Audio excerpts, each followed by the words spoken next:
Magandang araw sa inyo mga banateros. Eto na nga, mag-uusap na po tayo tungkol po sa resulta ng eleksyon. Nako. Ay nako. Alam nyo mga kababayan, meron tayong pasabog mamaya.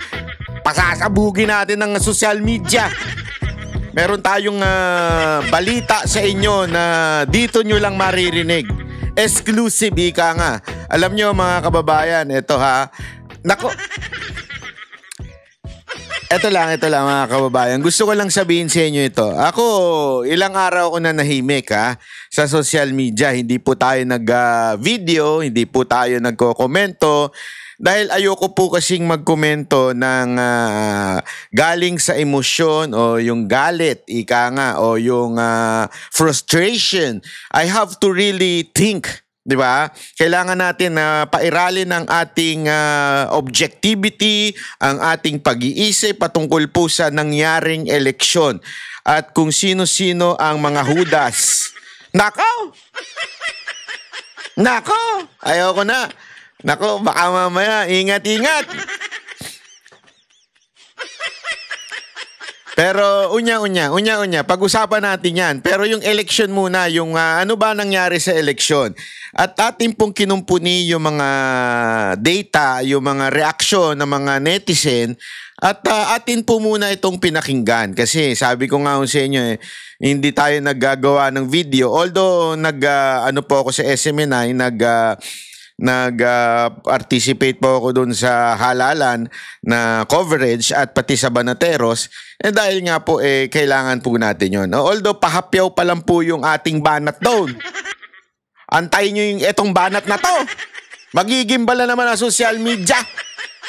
Mahahati na naman. Naku po, bakit mahahati? Sabi nga, alam mo, ang buhay, ang tunay na ang katotohanan, ika nga, it's a double-edged sword. Yan po ang definisyon ng banal na kasulatan. Bakit double-edged sword yung ano? Kasi nga, dito mahahati yung mga damonyo at saka yung mga tunay na may pinaglalaban. At mahati rin dito yung mga panay pangako lang at sa totoo lang gusto lang maposisyon. Nako! Shit! At yung talagang gustong maayos ang sistema ng ating bayan. Ayan. Pag-uusapan natin yan maya-maya. Pero abang-abang kayo hanggang dulo ito. Naku po, malupit po ito. Sinasabi ko sa inyo. Ay, abang-abang lang tayo dyan. Anyway, ito po muna pag-usapan natin itong mga kandidato na nanalo.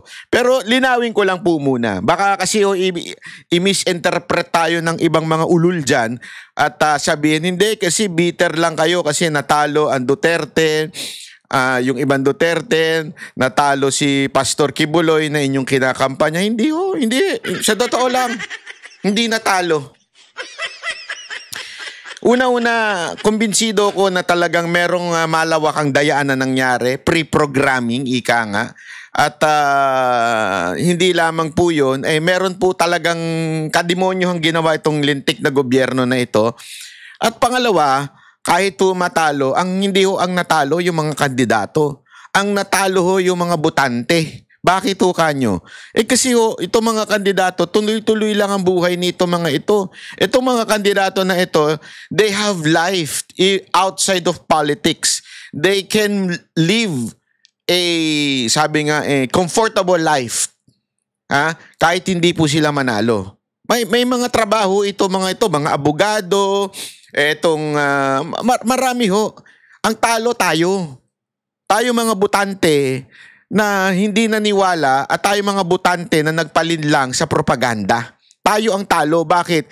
Kasi ang binoboto natin yung mamumuno sa atin Ang binoboto natin ay yung aayos ng ating bansa at gagamit ng ating pera.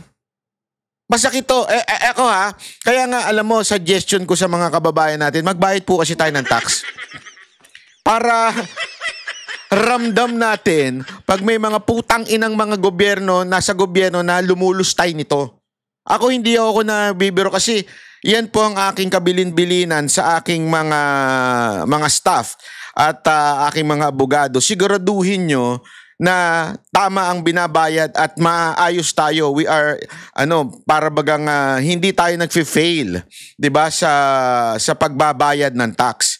Siguraduhin ninyo. And masakit sa akin pag nire-remind nila ako, share. Quarterly tayo ito bayad. Alam niyo kung bakit ko ginawang quarterly yun? Kasi pwede mong gawin ng one time, big time Quarterly to remind me that this fucking government is spending our money. Yan ang katotohanan. Aside from the income tax that we are paying, may mga tax pang nakasingit sa ating sahod, sa ating binabayaran sa gasolina, sa mga produkto.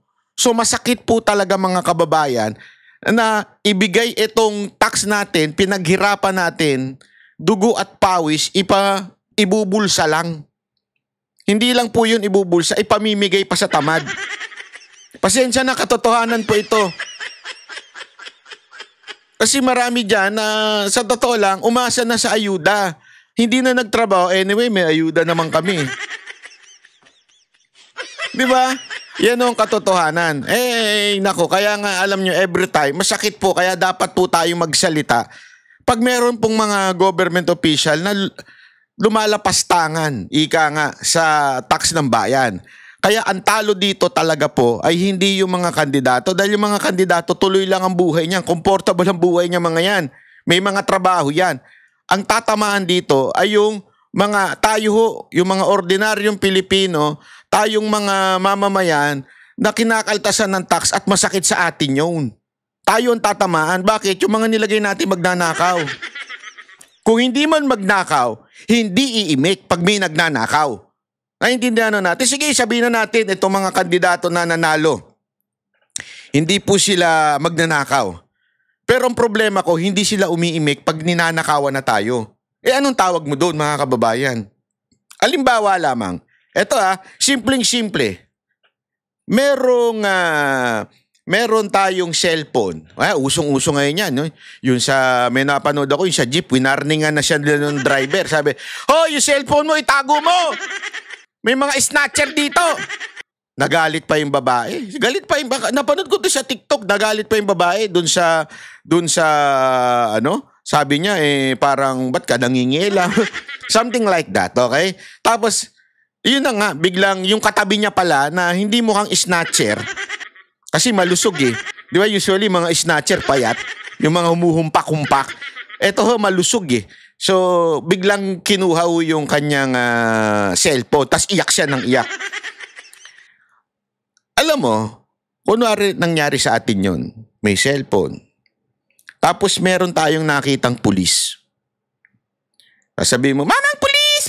Kasi alam mo naman sa Pilipinas kahit hindi sila involved, sumisigaw siya, may nasusunog, hindi, sandali, bahay mo ba? Hindi, nakikisigaw lang. O kaya pag may binubugbog, asawa mo may binubugbog, hindi, nakikisigaw lang, bakit ba? O di ba, ganun lang. Halimbawa, yung cellphone natin ang kinuha, di ba? Tapos sasabihin natin, Mamang pulis, yung cellphone ko, inis nuts! Sabi ng Mamang pulis. Tapos, ngayon, ano? Trabaho mo yan, di ba? Mas marunong ka pa sa akin. Sino nagsabi? Bilang gano'n ang hirap.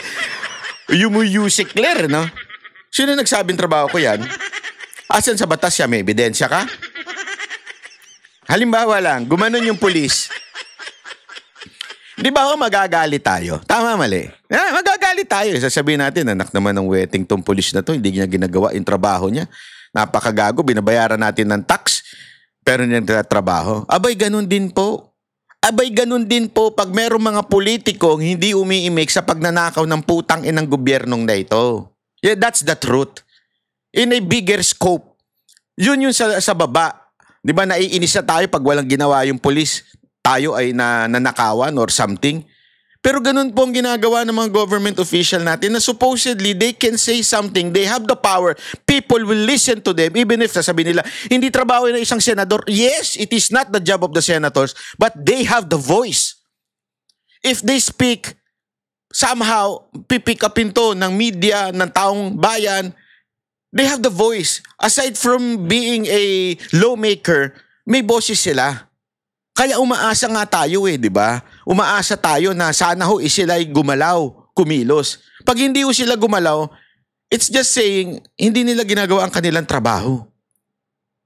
Kasi marami ho dyan nagsasabi na hindi ho nila trabaho yan. Oo, hindi nila trabaho literal o direct na trabaho, but they can do something about it. Especially pag ikaw pinagkatiwalaan ng taong bayan.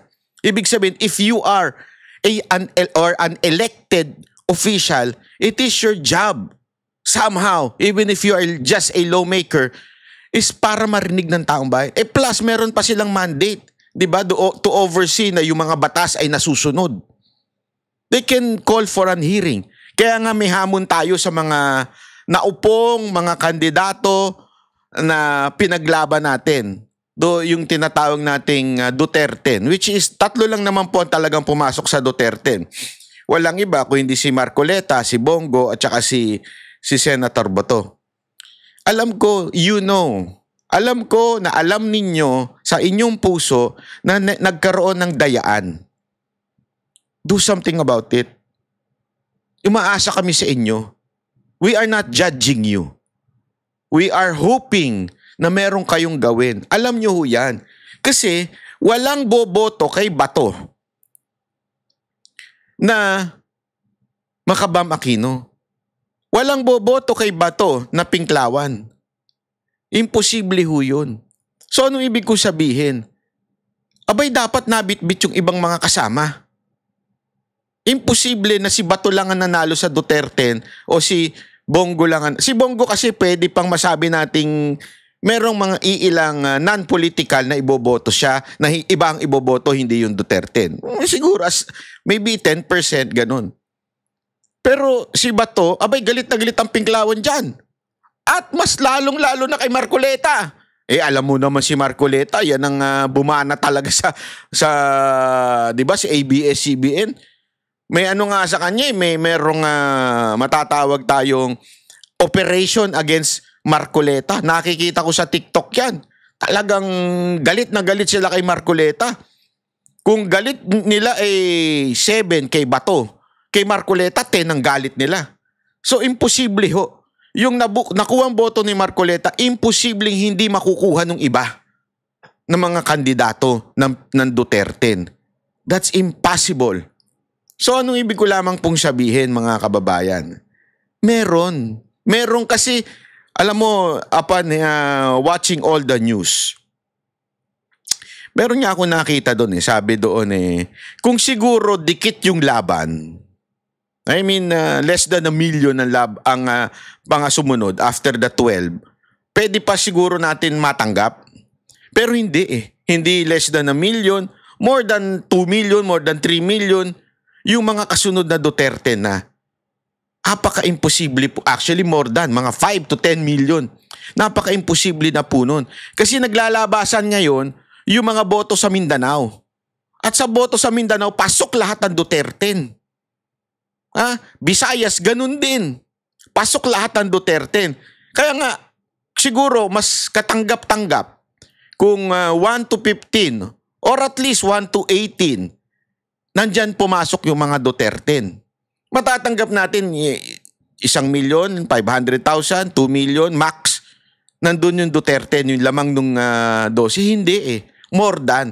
We all know na merong hanky-panky na nangyari. Plus, mga kababayan, meron tayong ipapakita na ito'y mismong data po sa social media na hindi sa ata ito I think it was GMA na naglabas po nito. Sorry. Pero ito'y official hindi to sigurado tayo kasi dinoble check natin to. Ito po'y official na galing po sa COMELEC na ito po yung nangyaring trend. Nasabi ko nga, naku po, halatang halata. I mean, ini-status ko to po sa Facebook. Kung maaari nyo pong puntahan sa Facebook, ini-status ko po ito. Dahil sabi ko pa nga, yan, buti pa ang COMELEC, merong black voting, Pero ang PDP, ewan. Mamaya, pag-usapan natin yan sa PDP. Umanda kayo, mga taga-PDP. Umayos kayo, ha? Hindi po lahat ng ano dyan, tolongges, ha? Meron lamang po mga tolongges na dapat matanggal na sa PDP. Ayan. Ito po, mantakin mo, ha? Ito po yung kung bakit pa ganun, ha? Ibig sabihin po, yan yung oras, eh. Sa oras, talagang pare-pareho. Hindi nagbabago. Mantakin mo. Naintindihan ko kung lahat yan ay ano lamang po, sabihin na nating NCR lang. Pwede pa siguro. Pero napaka-imposible na sa oras, yung kanilang trend biglang tataas. Sabay-sabay bababa. Sabay-sabay tataas.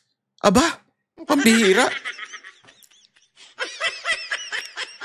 Diyan pa lang mga kababayan ay may malaking katarantaduhan na yan. 'Di ba? Diyan pa lang po ay meron na pong malaking kalokohan na naganap. Alam na alam mo, wait, sandali, pwede ba yan? Posible bang magkaroon ng ganyang klaseng pagboto? Talagang, alam mo yun, hindi nagbabago. Sana man lang may umangat, may bumaba, di ba? Kasi nandyan yung kulay eh. Ano ibig sabihin niyang kulay? Ito yung kulay yung sa kanan, yung senator's list. So sabay-sabay silang umaangat, ibig sabihin pre-program. Sabay-sabay yung pag-angat nila eh. Sabay-sabay din yung pagbaba. Tapos aangat na naman. Sabay-sabay? Sa parehong oras? Isang malaking katarantad. Kung nakita mo ito, wala nang ibang paliwanag dito mga kababayan kung hindi ito ay pre-program. Pre-program po ito mga kababayan. Kitang-kita naman po natin.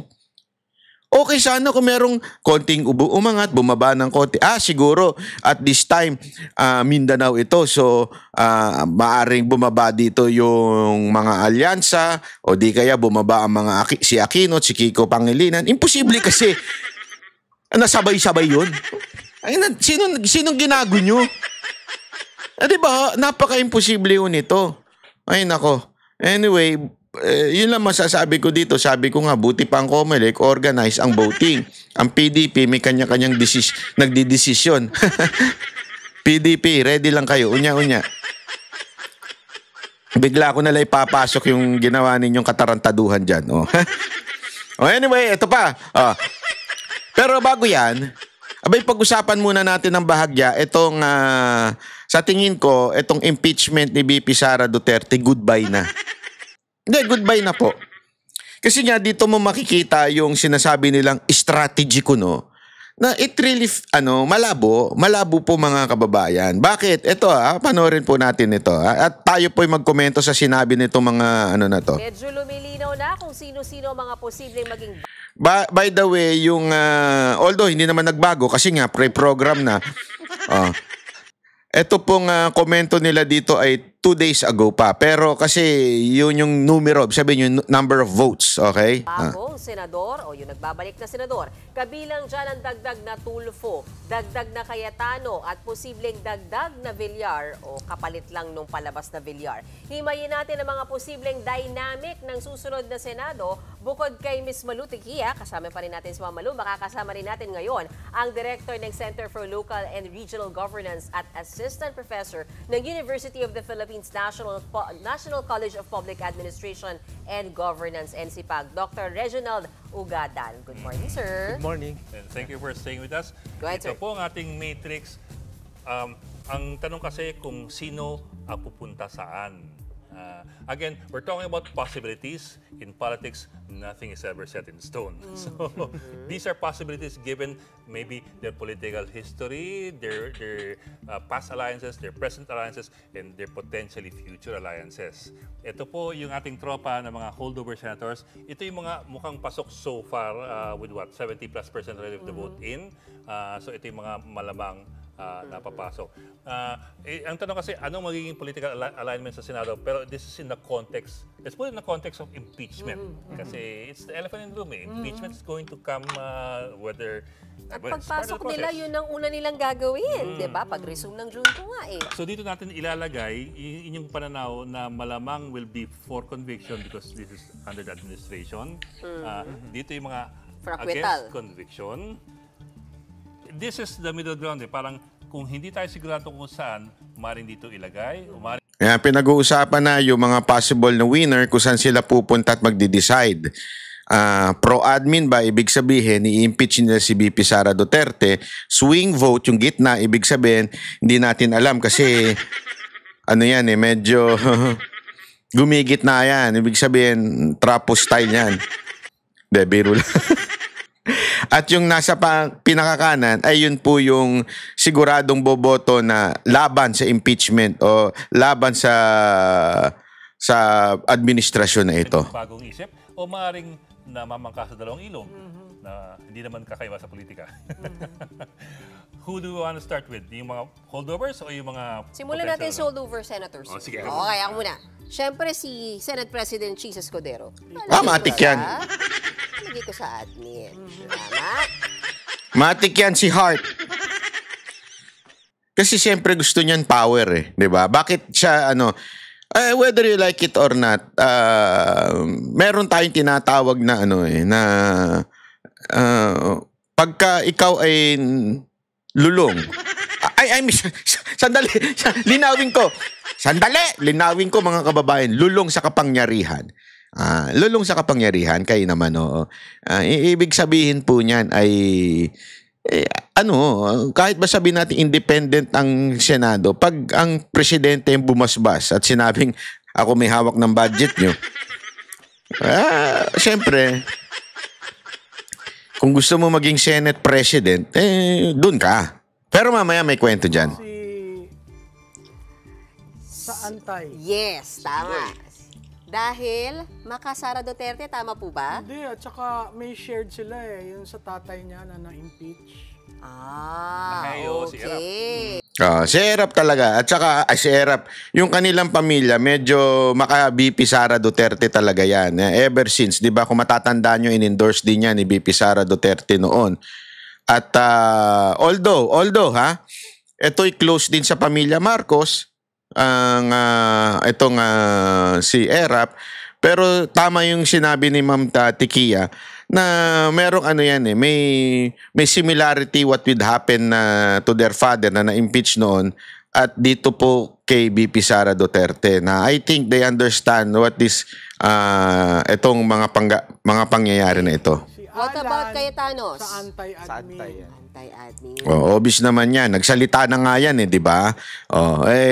Yan po ay, kasi yung iba dyan na mga anti-Cayetano, ayaw nilang tanggapin na kaalyado ni Pangulong Duterte yan. Yan ang tahimik lang yan, pero kita nyo naman, si Pangulong Duterte walang sinabing masama dyan, pero kay Marcos sobra. Hindi kasi, pasensya na, yung mga nagsasabi lang at galit na galit kay Cayetano, yan lang naman yung mga nag-Marcos noon Pero kung pag-uusapan si Duterte, kung talaga Duterte. Okay. Sir, ako gumagawa. Tatlo lang kailangan para Walo. Ngayon, dagdag dun sa anim na papasok na mukhang... Sige na, ang daming satsat Ang lalabas dyan, baka hindi matuloy ang impeachment na yan. Yun. Dalawain ko na kasi to seatmates to Saan natin nilalagay yan? Sa antay yan. Antay pa rin. Okay. Dahil ba natanggal si Senate President Mig Zubiri? Sa panahon na... Katropa ni Migs ang... Yes, tama. Ito... Yan, tama yan. Kasi 'di ba yung mga nasibak sa pagiging Senate President ni Migs. Kaalyado niya yan si JB. At si JB, alam ko in-endorse din ni VP Sara Duterte yan. At saka si Villanueva. Si Villanueva parang magsuswing for me Hindi ko pa siya masyadong, yes. Ako din, di ko rin sure kung saan to si Villanueva. Minsan kasi yung tayo nito, di ko maintindihan Saan natin siya What ilalagay? if we put him muna dito? Dito muna. Para lang meron Go ahead, tayong sir. flexibility. Go Saan ahead, si Joel ito? Yes. Lagyan natin sa swing. At least para may flexibility lang tayo na pwedeng pumana dito, pwedeng pumana dito. Ito, Controversy dito. clear. Yan. Yes, Kasi may sagutan tong dalawang Sionti virus. Ay, oo, tama yan. Sara at Senator Obvious naman yan, Sionti virus. Traditionally, always in the swing. Meaning, ano ibig mo sabihin dyan, Ma'am Malu? Ay, bahala na kayong mag... Madaling salita.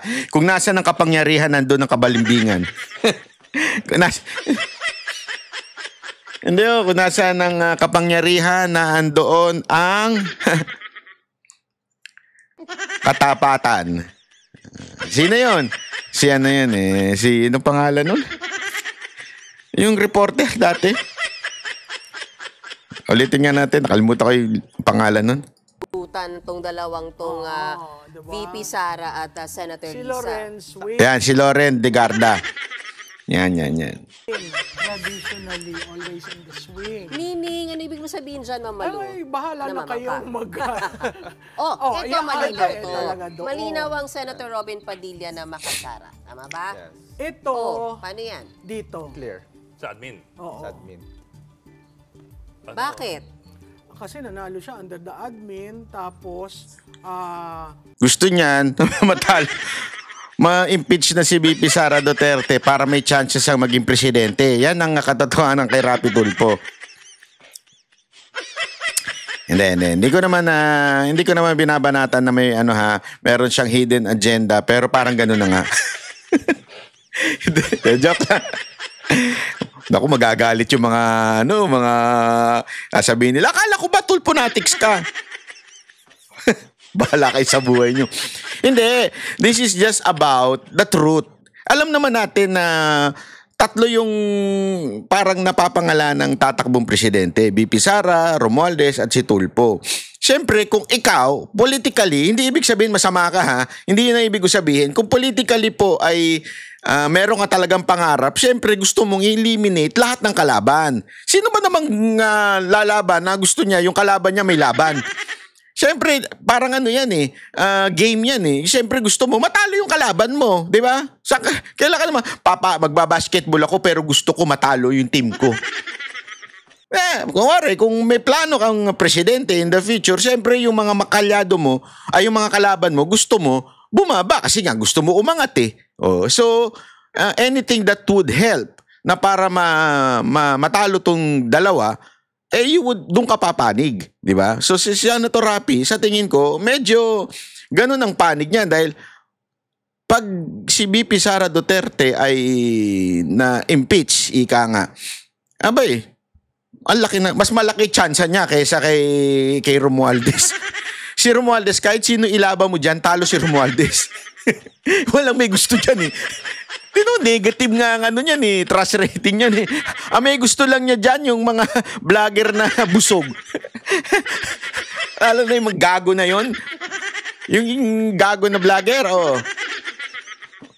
Yan lang ang gustong manalo yan para busog na busog sila palagi, di ba? Meron silang pambabae, may pandroga sila. Kasi may mga... Nandali, pag sinabi kong droga, hindi ibig sabihin yung illegal drugs. Ang sinasabi kong droga kasi may mga sakit yan. Kailangan nila ng vitamins. Kailangan nila ng mga, alam mo na, may mga sigurado, may mga diabetic dyan. Oo. May mga sigurado ako dyan. Meron dyan, may HIV. May tama sa utak. Hindi, doon mo malalaman pag may Hindi ko pinagtatawanan niya may mga HIV Pero doblete na nga yan eh. Mukhang may HIV, mukha pang may tama sa utak. Wala akong pinapangalanan ha. Para na silang pinagsasabong For the VP. 2028. Oo. At saka, kung may papasok na kapatid, sa tingin ko sila yung magkapatid na gusto magkahiwalay. Correct. Villars. Yan, doon, Of syempre. course. Syempre naman. After the Si political Migs, ad. dyan, sa anti-ad. Uy, nakakailan na tayo dito. Oo nga. Ito na. Ito na. Isa Diba? na. Dito na tayo. Grabe no. Dito pa lang ilan na yan eh. Wala pa si Amy dyan ha. Hindi kasi, alam mo, that's sorry to say ha, hindi ko to, eto lang tayo, let's stick with the truth. Kita mo, yung mga nasa kaliwang senador, yung po yung mga re-electionists, sila po yung mga tuloy-tuloy ang kanilang pagsisilbi for 3 years pa. Ito mga nailagay. Diyan pa lang po talo na. Yung mga pautot na sinasabi ng ibang strategy yan para pag nanalo si Amy, hindi ma-impeach si VP Sara. Ulul! Hindi talaga mai-impeach si VP Sara Duterte. Malabo yan. Sabi ko nga sa iyo, even yung mga ilang taga-alyansa, hindi ko na lang papangalanan. Actually, talaga po, kaya nga ho sila nilaglag eh. Kasi nga po, hindi talaga sila boboto for impeachment. It's a political career for anyone na boboto ng impeachment for VP Sara Duterte. Ano po yun? Suicide po yun sa politika nila. Kasi kung makikita ninyo, hindi ho bulag yung mga yan. Oo, bulag man ng ating mainstream media, pero kitang-kita nila sa social media ang taong bayan. Kitang-kita nila nung tinanggal si Pangulong Duterte, nagwala ang taong bayan. Hindi lang po yan. Scientific, sa ratings, bumagsak talaga si Marcos, umangat si VP Sara Duterte. Doon pa lang, political career mo nakasalalay dyan. Tandaan nyo etong mga to, etong inuna, ay yan po ay tatakbo sa 2028. So papanig yan. It's either you are for Marcos or you are for Duterte. Walang gitna dyan. Kailangan po, kasi alam nyo yung gumitna, nawala. Hindi ayoko na lang magpangalan pasensya na ho. Meron po ako mga kilalang malakas sana, pero hindi makapag-decide kung saang barko o saang bangka sasakay. Hindi kasi pwedeng hindi sumakay at that time. Kailangan talagang sumakay ka. Kaya nga ganun ang ginawa ni Amy. 'Di ba? Si Amy bumubulusok ng pababa dahil nga nandun siya sa gitna. Nakasalyansya siya, nasa Duterte siya. Kaya nga nung bandang huli, ginawa niya na ang lahat para makilala siyang maka-Duterte. Marami akong alam na hindi ko sana gustong sabihin, pero sasabihin ko. Bakit? Gago ko eh. Bahala kayo kung magalit kayo sa akin. Wala akong pakialam. I do not owe anyone. I am not a politician and I will tell you even if it hurts. Sabi nga, wala akong pakialam, hindi kayo ang nagpapakain sa aking mga politiko. Ang nagpapakain sa akin, netizens. Etong mga nanonood, etong nagpapakulay, etong mga membro ng channel ko, yan po ang nagpapakain sa akin. So ibig sabihin, wala po akong kinikilingan kahit sino man. Kaya kahit tamaan kayo. And you know what? Itong si Senator Amy, for the sabihin ko na nga ba? Wag na muna. Sige na nga sabihin. Yung palapit na ang eleksyon, few days before the election, lumapit na po yan kung kani-kaninong Duterten. Allegedly. Para ano naman, allegedly natin. Allegedly. Pero lumapit na po siya para talagang pumanig sa Duterte. And walang kumagat sa kanya. Wala pong kumagat sa kanya doon sa Duterte na. Wala.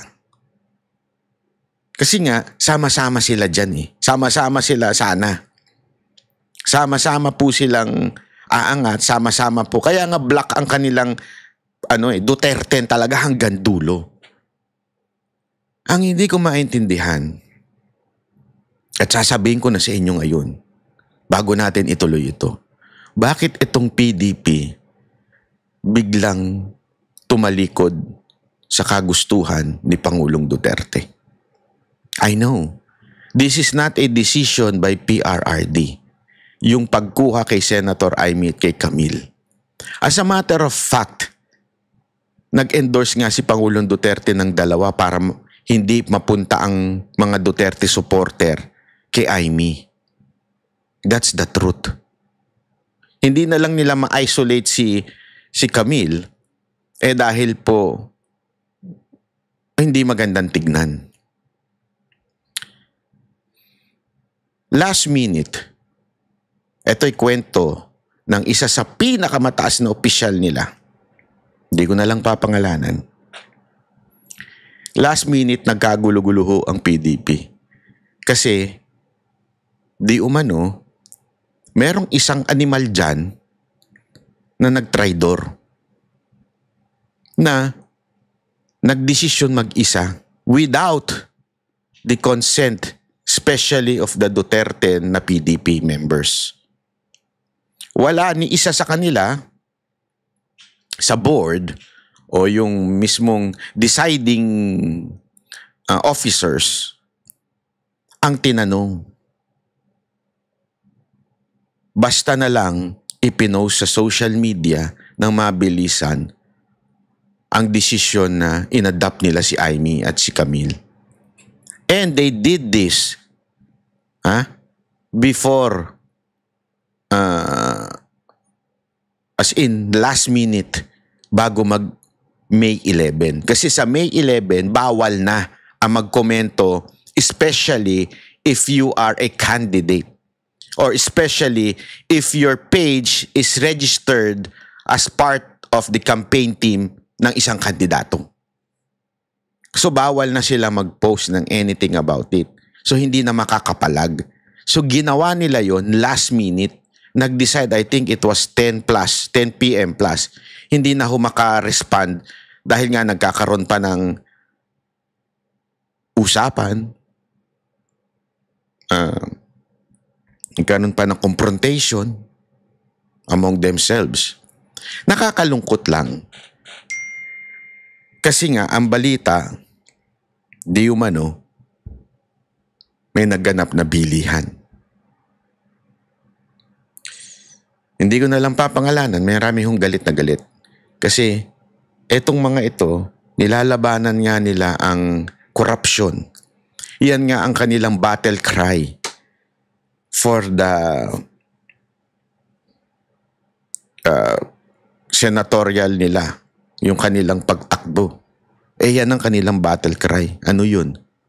Eliminate corruption. But sad to say, there is a corrupt among themselves.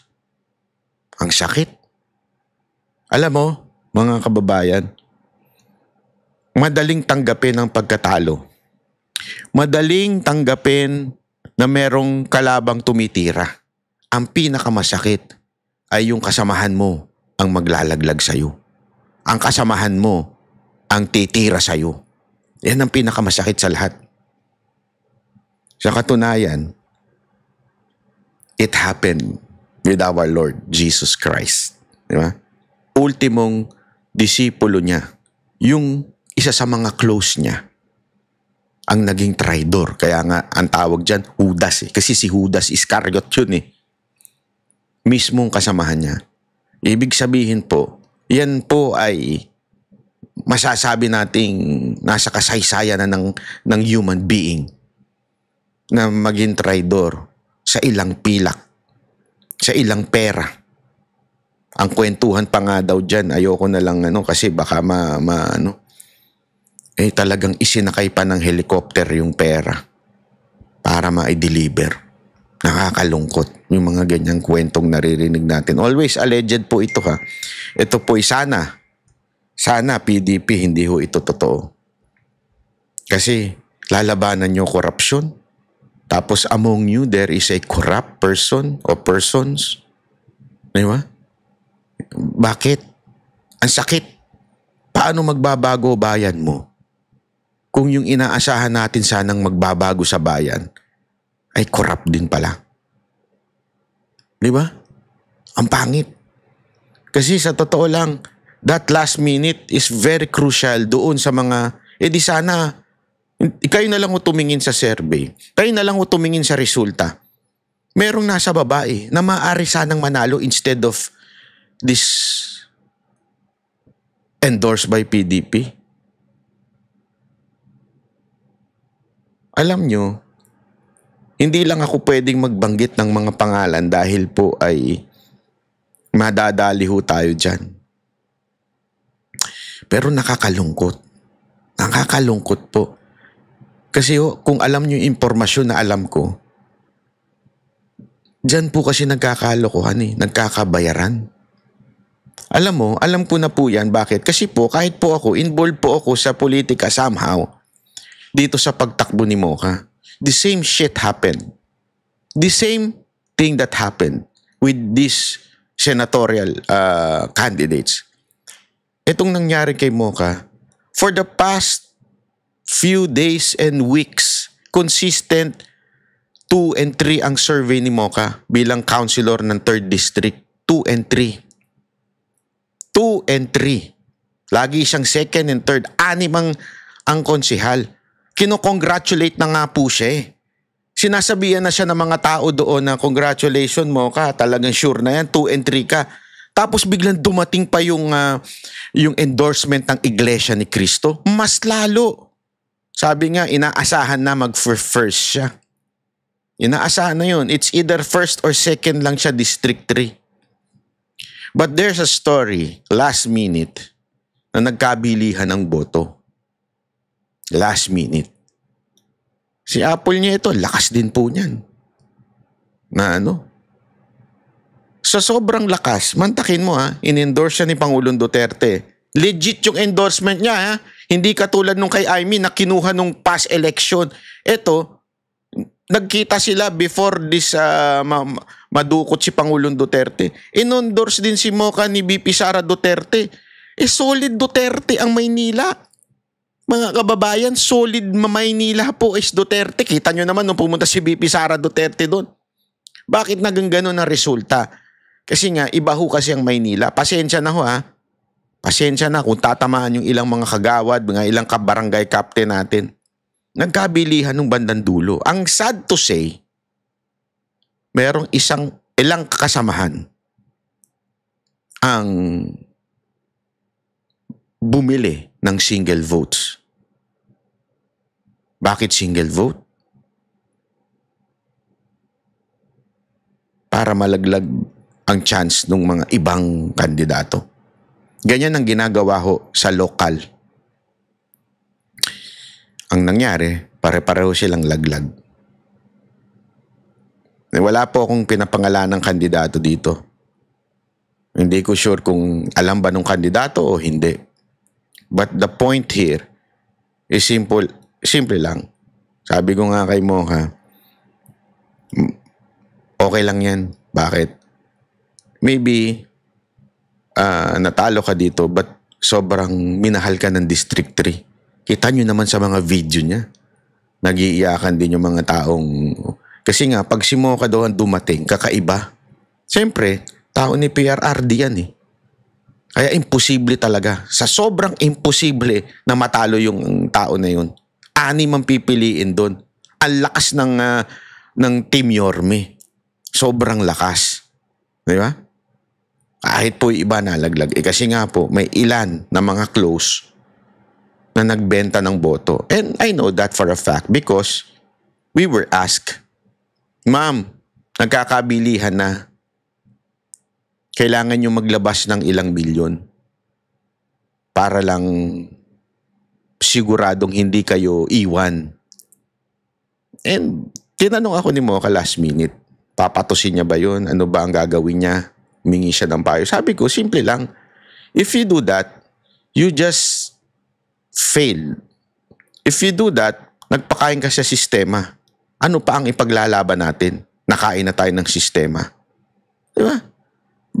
Magalit na po kayo but ideal, yung sinasabi nila, huwag kang masyadong yung idealism mo, huwag masyado. It's okay. Bakit?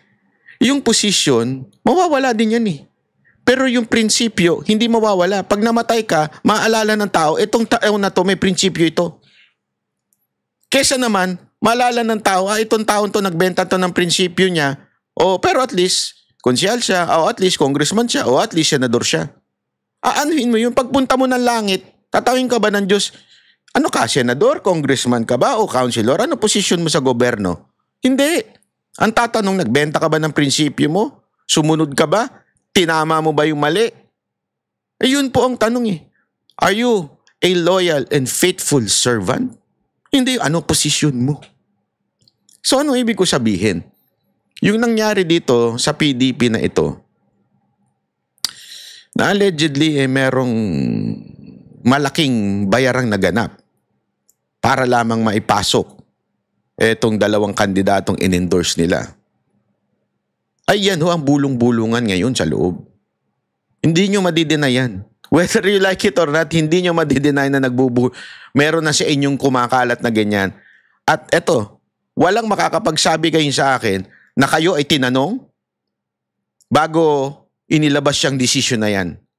There was no resolution signed by officials na ito ay group decision. Wala. As a matter of fact, yan na ho ang usapan ngayon. Bakit? Kasi ang nangyayari, ang dami pala dyan na kwento na nag-aalisan yung ibang mga official because of the hocus-pocus na nangyayari sa loob. Ang sabi nga nung kausap ko, dapat ang alisin yung corrupt. Hindi yung aalis, yung may prinsipyo. Di ba? Sana nga, ako nananawagan ako sa ating presidente ng PDP, si Pangulong Duterte, at itong kanyang, ang alam ko kasi, itong si Senator Robin ang susunod sa kanya. Ako'y nananawagan sa inyo. Kayo po ay mga ginagalang ko. May respeto ako sa inyo, sobra. Meron po akong paghangang sobrang-sobra sa inyo, Senator Robin Padilla. Itama niyo ito. Itama ho niyo itong nangyaring ito. Sana ho maayos ito. Kayo po ang inaasahan namin, kayong mga PDP na nananatiling senador. Senator Bongo, Senator Bato, pakitama ho itong mga nangyari na ito. May mali, alam nyo po yan. Merong hindi magandang naganap. Bakit last minute? Ang masakit niyan, ang nalaglag yung mga malalapit na sana pumasok kung walang ganitong naganap. Lang ho sa akin. Ituloy natin ito. Possible winners, go ahead, sir. So yan. Take it away. Si Bongo ba? Tatanungin ko pa to, hindi na. Hindi na yan. Siyempre, lagay mo na yan. kaduda-duda. May 8 ka na.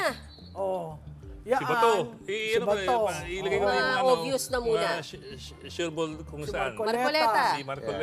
Si Marcoleta to. Aimee. Tsaka si Aimee. Si Aimee. Si Camille. Si Camille. Yan. Teka muna, ilan na yan? 3, 6, 9, 12 na. 12 na. Si Kiko baka mag-swing din muna yan. Sino si- Yeah, si si Kiko Kiko. nasa swing. Yes. Ganon din ba si Bam? Ang nakikita ninyo? Sa tingin ko si Bam, dahil na-endorse ng iglesia, Aha. baka nandyan. Saan sa dito? Dito. Talaga? Saan tayo That's going to be a surprise, ha? Yes. Ilagay na natin kung ang consensus is swing. Di ilagay natin kung ako lang ang No. babasa dyan. I'm just saying it's a surprise. Yan, dito. Ilagay mo na yung mga alyansa sa admin kasi syempre may utang na loob. Pero si Pia sa akin, Si baka Pia, mag-aantay. Mag-aantay. Dito? Agree rin ako doon. Si dating Senate President Soto ay sa admin? Swing. Sa swing. Sa swing. Agree. Kasi yan, kung maging Senate President, through the help of the Vice President. Okay. Ganda nun. Tama yun, ha? Kasi magbabalimbingan na. Ito na yung panahon ng balimbingan, eh. Ano ibig sabihin ng balimbingan? Ito na yung nagtatalunan na ng barko. Kasi palubog ng todo itong si Marcos sa ratings niya. Kaya magtatalunan na ho yan. Ha? Pero ako, mas sa tingin ko, ha, si Soto, mas papabor sa admin. Siyempre may utang na loob. Kaya lang kasi, malaking factor din po mga kababayan yung yung endorsement ng ICC. Nakarinig po ako. Ito dinig lang ha. Again, this is not a fact. This is just an opinion and ito'y bali-balita lamang po. Na yung mga in-endorse daw ng INC, according to dun sa narinig kong isang done deal na daw na hindi papabor sa impeachment. Kasi yun ang parang sabi kwento lang ito, hindi ako sure. Syempre, vocal naman po ang INC na against sila sa impeachment, that they are for peace. Di ba? They are for unity.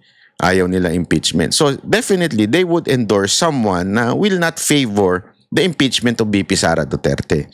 So yung mga in-endorse daw, yun ang parang hindi naman parang, ang tawag dito, kondisyon.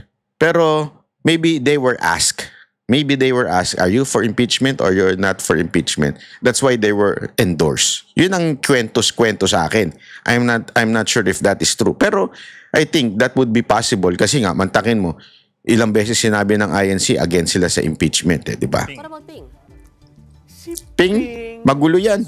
Sa Kasi sinasabi niya, alam mo, wag na tayong mag-impeachment. Ayusin natin ang problema natin. Nakakakuha yan ng panahon sa oras natin.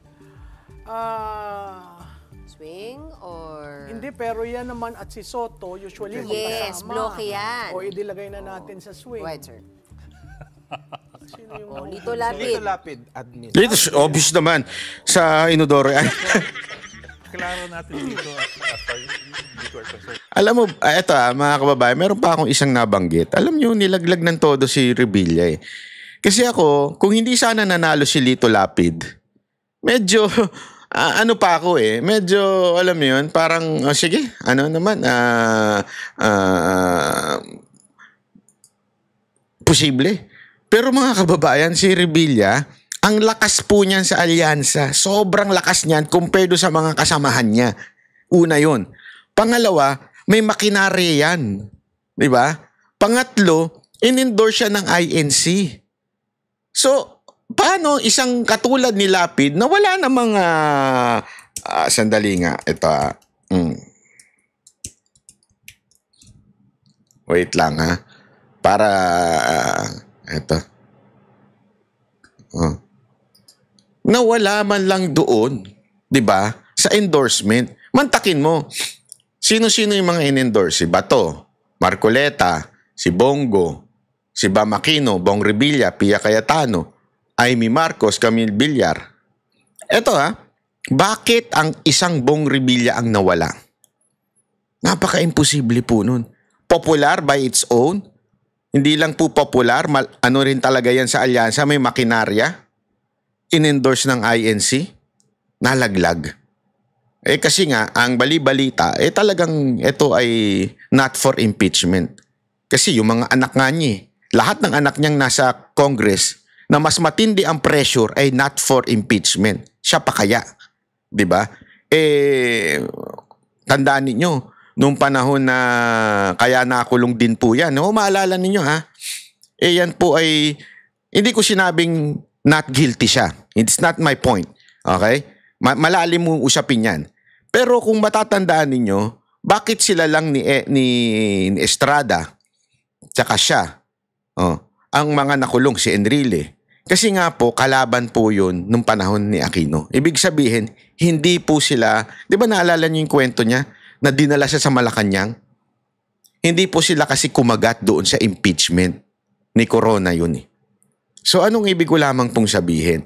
Alam nilang hindi kakagat to sa impeachment ni Inday. Alam nila. Kaya nalaglag po siya. Dito. Nakakapagtaka. Si Lapid hindi in-endorse. Walang ginawa. Wala lahat. Pumasok. Bakit yung iba halo? Katulad ni Bato, tsaka ni Bongo, tsaka ni Dante Marcoleta. Mahirap eh. Mahirap na silang dayain. Masyado silang mataas. Masyadong malakas ang boto nila. Pag dinaya mo, obvious na obvious. Kaya nga, ang magtataka ka, bakit napasok ang isang BAM? Sige, sabihin na natin, solid ang Pinklawan votes. Meron silang plus the INC votes.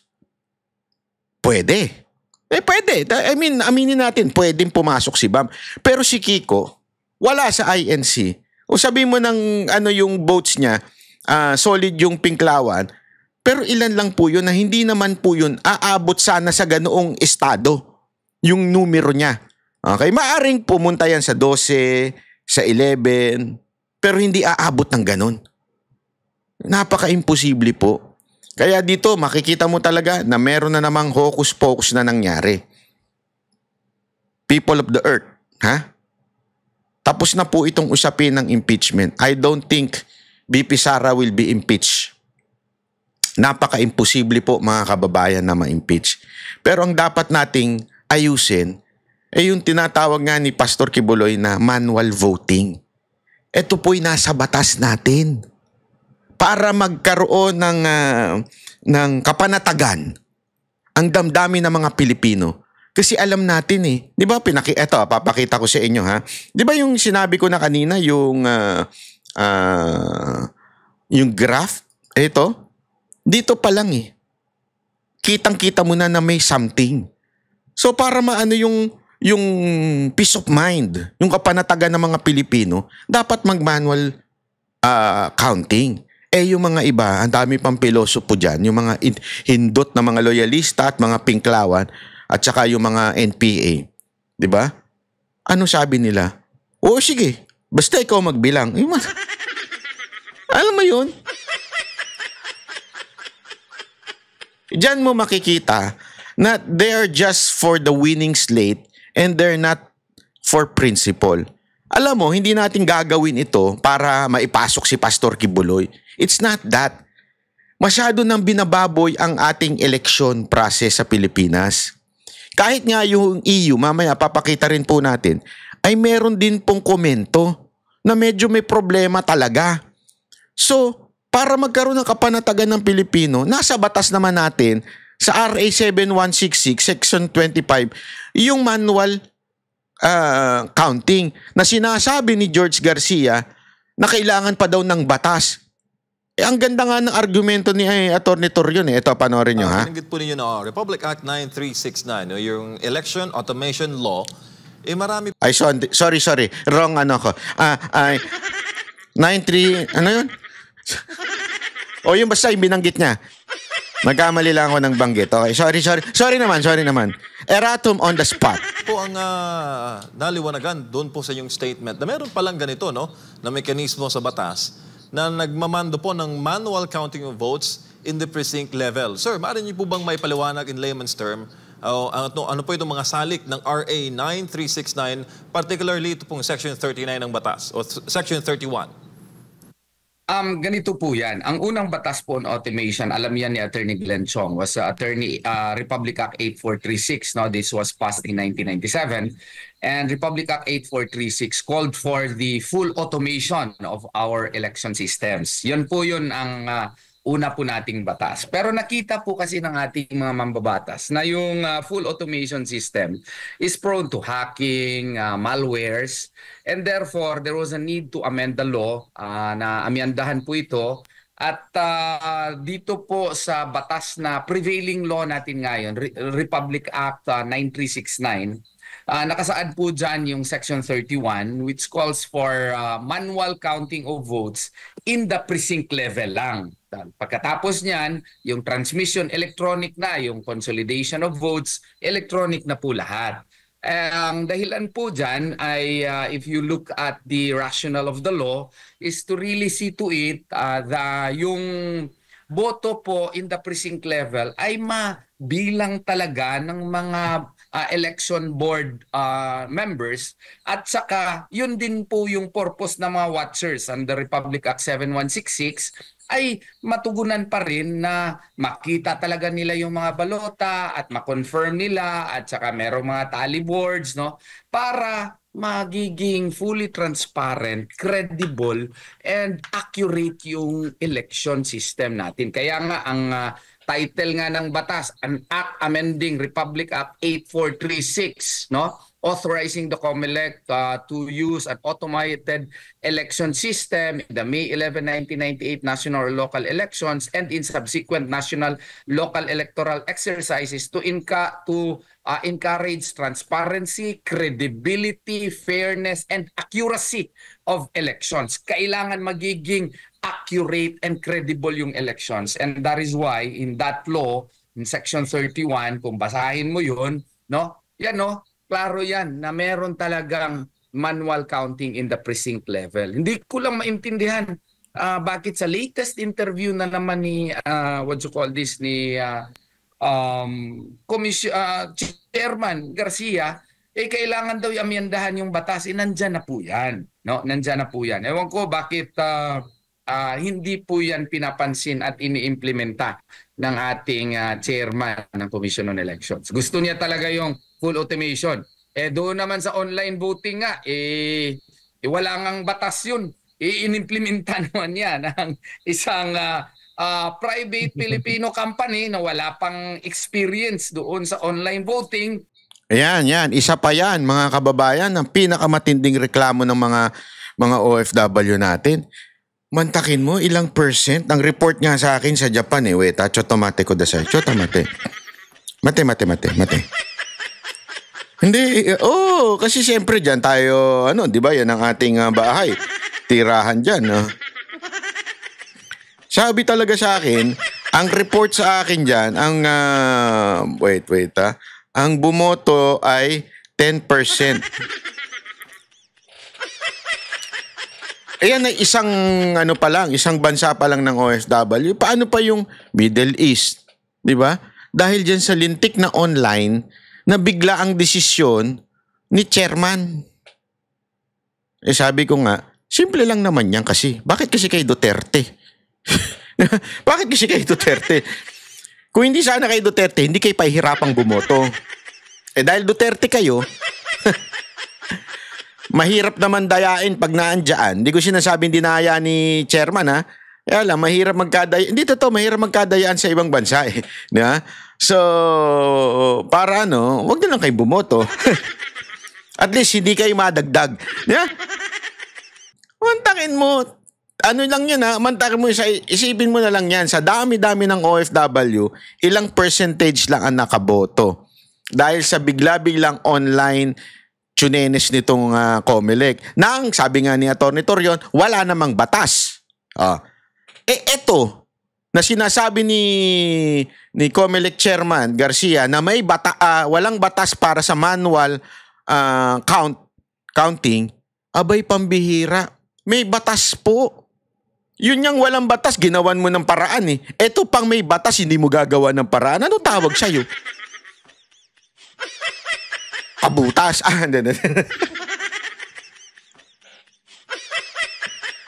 Anong gagawin mo? Di ba?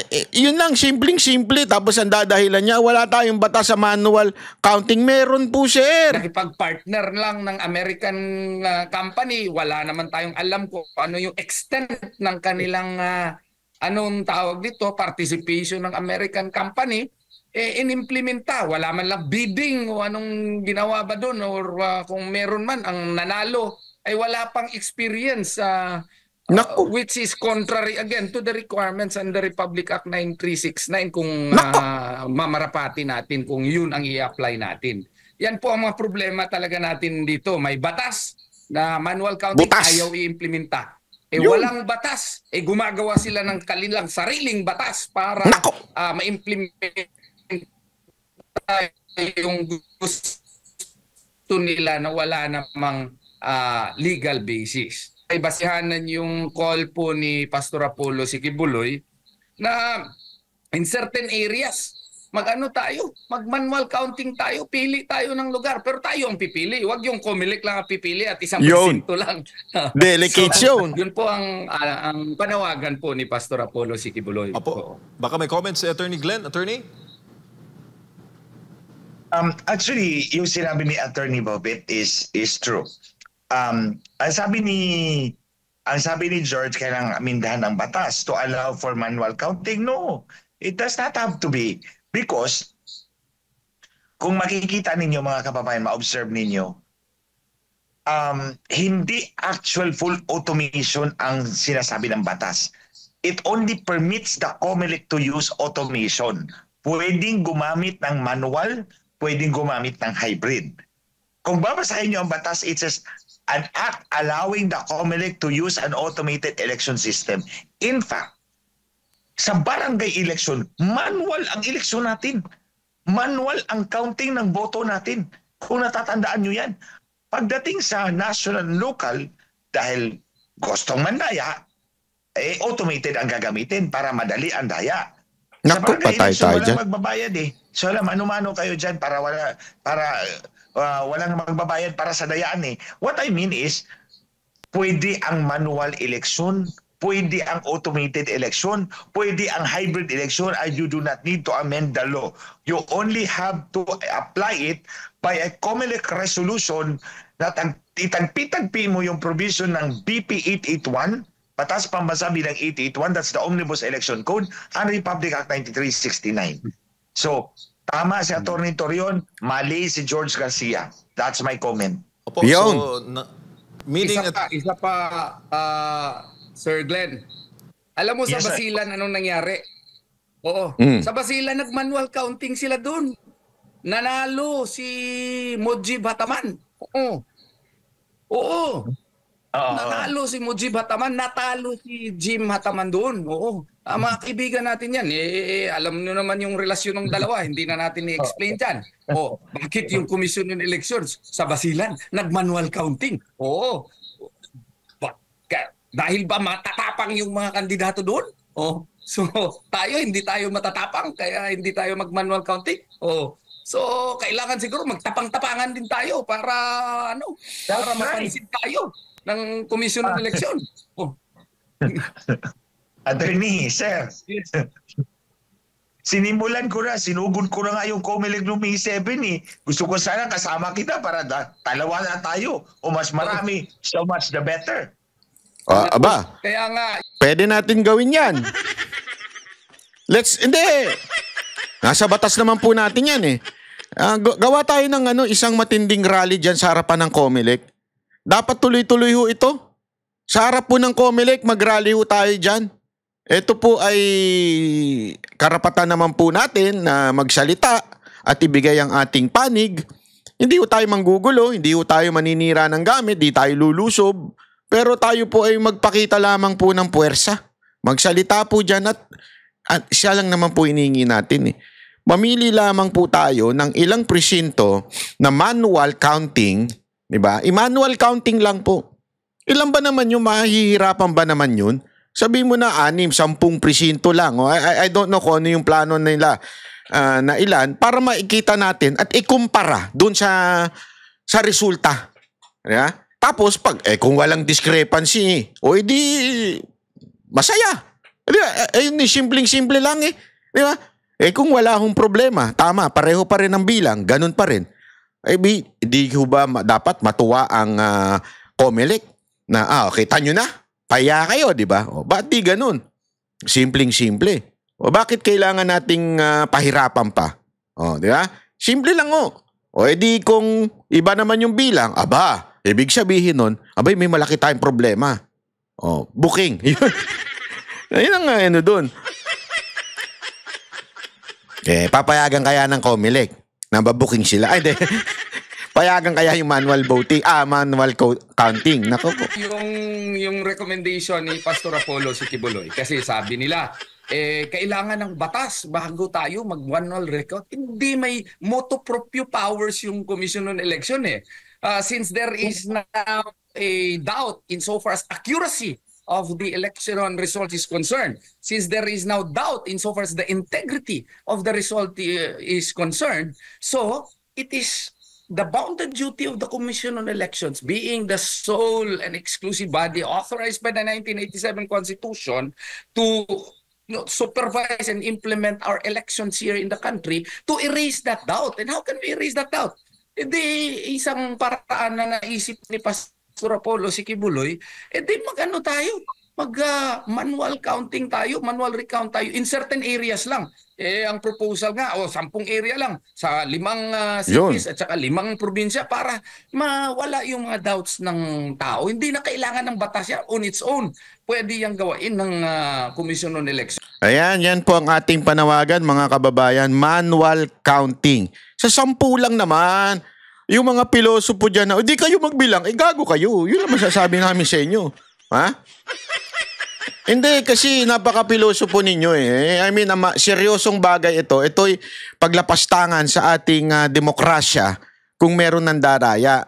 At alam mo, napaka-importante nito kasi ito yung mga mamumuno sa ating bayan. At kung meron ng daya, ito yung hahawak ng pera natin. Di ba? Tapos sasabihin nyo, hindi kayo magbilang. Ay, mga hindot kayo. Ibig sabihin lang talaga, you are not concerned for the truth, justice, but you are only concerned na bumalik kayo sa kapangyarihan. Yan ang totoo. Yun nga ang kontradaya. Yung kontradaya na ginawa nila. Maganda yun, yung kontradaya.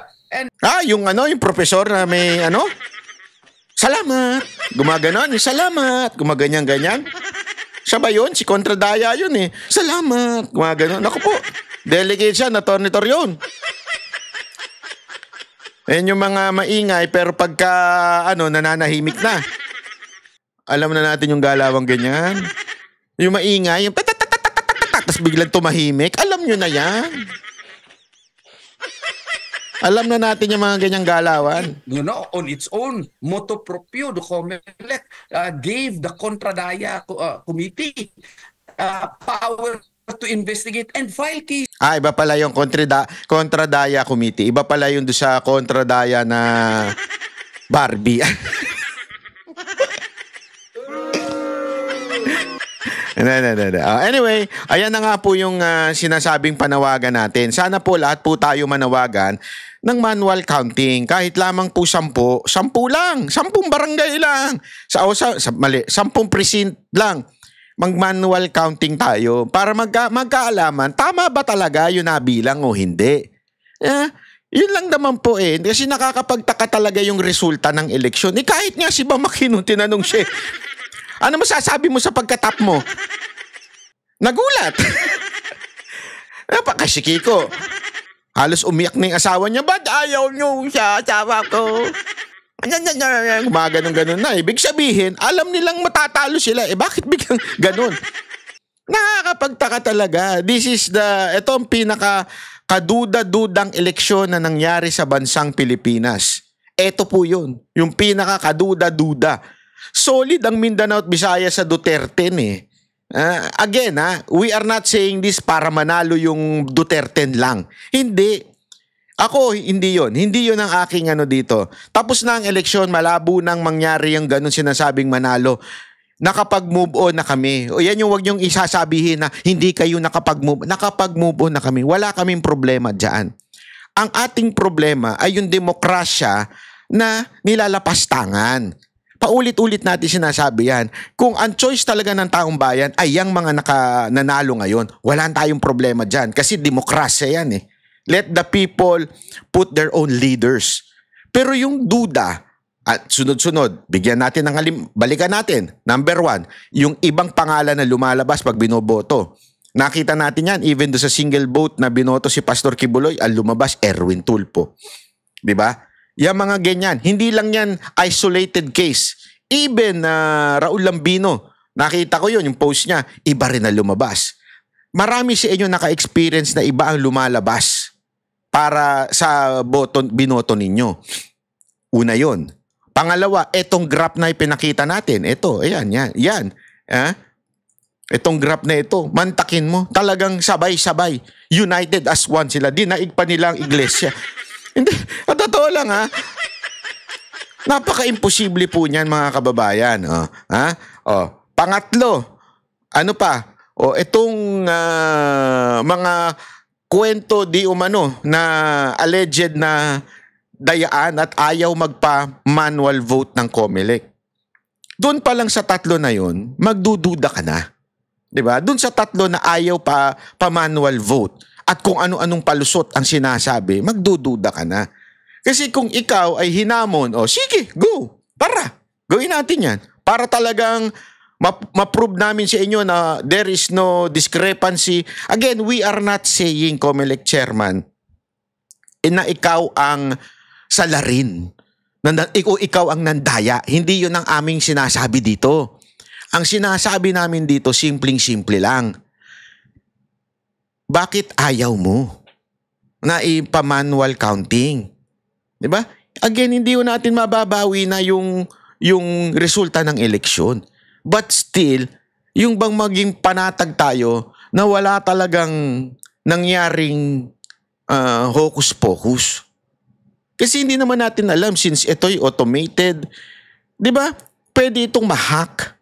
Sabi nga po nung isang abogado na ayaw ninyong paupuin, porket nagsalita na, although, again, hindi ko nga gusto yung abogado na yun. Parang merong something eh. Bantakin mo pa, basahin kayo ng coke. Hindi ko gusto yun. Pero may punto yung kanyang sinasabi. Doon tayo sa issue. May punto yung kanyang sinasabi na pwede itong ma-hack once in-online mo na. Diba? Ano yun sa cybersecurity yung tao na yun. So ano ibig ko lamang pong sabihin? 'Di ba? Doon pa lang medyo ano ka na, tapos ayaw nyo, nung nanalo, ayaw nyo paupuin. Comelec chairman, napaka-obvious naman ho ata ng etong nangyari na ito. Bakit? Bakit po, sir? Bakit ganun? At least bigyan nyo kami ng assurance na walang nangyaring dayaan. At sana, hindi porket kayong mga Pinklawan ay pumasok itong kandidato ninyo si Bam at saka si Kiko, mananahimik na kayo. If you are really for democracy, sabi nga nung di ba? Sino ba nagsabi nun? Yung, if you are really for human rights, nung panahon ni Pangulong Duterte, dapat pumalag kayo kasi there was, yung due process o yung karapatang pantao ni Pangulong Duterte. Whether kung sino yung nandyan, dapat yung inyong prinsipyo na you are against violating human rights. Dapat nagsasalita kayo. Kaya alam mo, ito mga dilaw, ito yung mga Pinklawan. Mga peke din po yan. Mga peking principle na mga group na sinasabi nila, hindi ho. Kami, ako. Ito masasabi ko. Yung mga Duterte supporter, yung mga lehitimong Duterte supporter, pumapalag pag merong nakikitang hindi maganda. Halimbawa, doon sa pangyayari sa PDP, ang daming comment doon kasi yun yung gabi na talagang nag-comment ako ng ilang beses sa Facebook, sa disappointed ako. Ang dami nag-comment Duterte supporter doon. Galit sa ginawa ng PDP. Yun po ang galit ng mga Pilipino na hindi ho nababayaran. At talagang may prinsipyo. Diba? Hindi panatiko. Ang tunay na panatiko ito mga Pinklawan, ito mga Dilawan at saka ito mga komunista na ito. Yan ang mga tunay na panatiko. At kahit ito mga tanso, puro mga panatiko yan. Bakit? Pag ang tinamaan na ng injustice ay ang mga Duterte, hindi na sila nagsasalita. Wala silang pakialam. Basta, di namin kakampihan. Kami hindi. Whether kakampi o hindi kakampi, pag mali, mali. Ang demokrasya dapat, bakit ako magrereklamo? Tuwan-tuwa nga ako, nandiyan na si Marcoleta. O, di ba, mapakatikas niyan. O, sigurado ako, bubulabugin niya ng Senado. Di ba? Nandiyan na si Bato, nandiyan pa rin si Bato, tsaka si Senator Bongo. Yan po yung mga matagal na nating sinusuportahan. Pero hindi yun ang punto dyan. Ang punto dyan, pag may mali, dapat banatan. Dapat, kasi prinsipyo ito. Yan, pinost ko nga dyan sa PDP. Pasensya ka na, PDP Yung ginagawa ninyo, sablay na ho yan. Prinsipyo ito. Hindi ho kami papayag na babuyin ninyo ang partido ng ating dating Pangulong Duterte. Binaboy ninyo itong nakaraan Hindi kayo nagtanong sa mga kasamahan ninyo kung pabor ba sila sa pagpasok. They are fighting for Duterte from the very beginning to the end. Diba? Tapos kayo biglang isa magdidesisyon o dalawa magdidesisyon at sasabihin, hindi, okay na sa amin si Amy. Magkano? Magkano? Ako, may balita ako Ayoko na lang banggitin, pero may balita ako. Diba? Ayoko na lang sabihin yung 500 milyon. Pero may balita ako na matinding bayaran ang naganap. Totoo ba ho ito? Ako'y nagtatanong lang sa inyo. Kung sino man ang nagdesisyon dyan, ako'y nagtatanong lang. Sir, ma'am, totoo ba ito? Sino-sino kayong naghati dyan? Ako'y nagtatanong lang. Correct nyo ito ng pag hindi nyo ikinorek to, apektado ang 2028 dito. No wonder ayaw sa inyo ni Inday. Kaya kaduluduluhan, mag-isa si Inday, hindi siya Ayoko na lang magsalita. Ayoko na lang magsalita mga kababayan. Diba? Sana po ay sana naman ay ayusin nyo ito. Ha? Kasi magagalit to sino? Yung pinakamatinding prinsipyo at mangako. Oh, kilala nyo yan? Ay, wala pala kayo. Hindi nyo kilala yon? Yung pinakamay matinding prinsipyo? Yung pinakamatinding mangako? Ito. Tindi ng prinsipyo nito sa buhay. Pagkatapos ng eleksyon, dahil pinagbawal po kami na ilabas po itong programa na ito, dahil po baka gamitin sa kampanya. Kaya ang ginawa namin, pinaubaya muna namin sa COMELEC yung kanilang desisyon. At sa Martes, pagkatapos ng halalan. Yun, Martes. Ano yun? 13. Yung 12, halalan. 13, Martes. Sisimulaan na po natin, magbibigay tayo ng bigas na 20 pesos kada kilo. Ayan, pangako nila yan sa Cebu. Mr. President, anong fetsa na? Ha? Friday na. Asa na yung 20 pesos? Oy, mga taga Cebu, mag-react nga kayo. Mga taga Cebu, nandyan na po ba yung 20 pesos nyong bigas? O nga. Asa na po yung 20 pesos sa bigas, Mr. Marcos? Pangako na naman ito? Nanapa ako? Oy, Claire, sumagot ka. Sana tanungin ito nung sana tanungin ito nung taga Net25. Kasi ang alam ko, hindi na pinapapasok kay Siminay dyan eh. Sa Malacanang eh. So yung taga Net25, baka pwede mong itanong to. Sabi ng Pangulo, yung 20 pesos na bigas, ibibigay Tuesday pagkatapos ng eleksyon. Naibigay na po ba? Sasagutin ka ni Claire. Sino nagtatanong? Ikaw ba yung nagtatanong? O tayo ang nagtatanong? O baka naman may ibang tanong? Hindi kaya ganun? Ang birang buhay, ere. Anyway, maraming salamat po. Kita-kits ulit tayo. God bless everyone. See you. God save the Philippines. Yan ang Banateros, boses ng ordinaryo Pilipino. Banateros,